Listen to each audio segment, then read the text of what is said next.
क्या आप भी प्रेगनेंसी में बहुत जल्दी थक जाते हैं, पैरों में बहुत ज़्यादा थकान महसूस होती है, बेचैनी होती है और स्किन बहुत ज़्यादा ड्राई लगती है?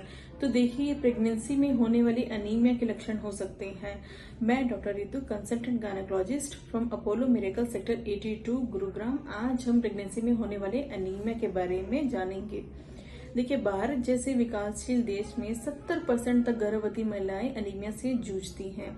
अभी होता क्यों है? देखिए, प्रेगनेंसी के दौरान एक गर्भवती महिला का 30 से 40% तक ब्लड इंक्रीज होता है। ब्लड का एक बहुत महत्वपूर्ण घटक होता है जिसे हम हीमोग्लोबिन कहते हैं, जो कि ऑक्सीजन लाने ले जाने के लिए जिम्मेदार होता है। जिस पेशेंट में अनीमिया होता है उनमें हीमोग्लोबिन की कमी आ जाती है। अब ये हीमोग्लोबिन बनता किससे है? देखिए, इसमें बहुत ही जरूरी रिक्वायरमेंट है आयरन, फॉलिक एसिड और विटामिन B12। तो प्रेगनेंसी में होने वाले अनीमिया में सबसे कॉमन जो देखा जाता है वो iron deficiency, folic acid deficiency और विटामिन B12 डेफिशिएंसी अनीमिया कॉमनतः देखे जाते हैं। इसके अलावा भी और अनीमिया होते हैं जिसमें sickle cell anaemia, haemophilia, thalassaemia जो कि थोड़े कम होते हैं। ये भी एक अनीमिया का कारण है। अब अनीमिया कहते किसे हैं? देखिए, अगर आपकी हीमोग्लोबिन की मात्रा 11 ग्राम % से कम है तो आप अनीमिक हैं। नॉर्मली फीमेल में हीमोग्लोबिन 12 से 16 ग्राम % तक होता है। अब कौन से ऐसी महिलाएं हैं जो अनीमिया के रिस्क में ज्यादा हैं? देखिए, अगर आपके एक से ज्यादा बच्चे हैं, अगर आप बहुत जल्दी जल्दी गर्भ धारण कर रही हैं, अगर आपको पीरियड के दौरान बहुत ज्यादा ब्लीडिंग होती है या आपकी खाने में न्यूट्रिएंट्स की बहुत ज्यादा कमी है, तो ये सब अनीमिया का एक कारण बन सकते हैं। अब इस एनीमिया से माँ और बच्चे पर क्या असर होता है? देखिए, अगर आप अनीमिक हैं तो माँ का जल्दी थकना, हमेशा थकान महसूस करना और किसी भी काम करने की क्षमता बहुत कम हो जाती है। अब होने वाले बच्चे की ये ग्रोथ पर बहुत ज्यादा असर डालता है। ये बच्चे का वजन कम कर सकता है, आपको डिलीवरी जल्दी होने की संभावना है।